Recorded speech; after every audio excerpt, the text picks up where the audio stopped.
I think it's very, very important to discover what is silence.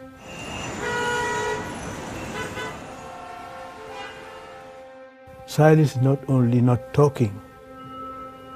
Silence is more deeper, because the great noise is inside ourselves.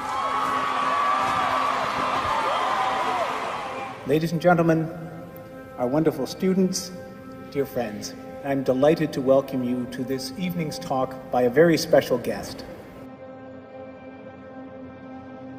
Even in our churches, there is too much noise.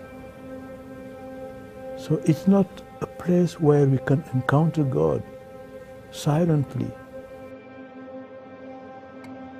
Silence makes man more similar to God, because God, I said, is silence. He talks in silence. We encounter him in silence. And if we remain with God, we become silent. What makes the Cardinal's insights most pointed, authentic, and valuable is that they were shaped not just in the face of the indifference, skepticism, and ridicule that religious believers all too often encounter in secular society, but also in the teeth of the far more sinister and formidable opposition offered in his youth by a Marxist dictatorship in his native Guinea. I think why the Western countries today are no believers, are less believers, because they are every time talking.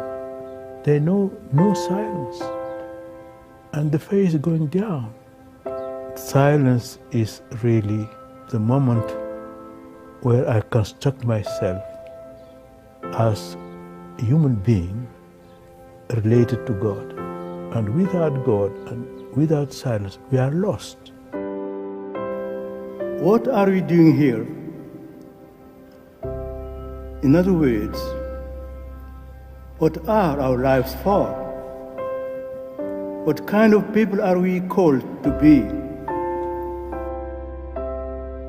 The Western society seems to be lost, because when we are cut from God, we are lost. It's like a tree without roots. It's like a river without the fountains. God is our fountains. If we are cut from God, we are lost. And God is silent.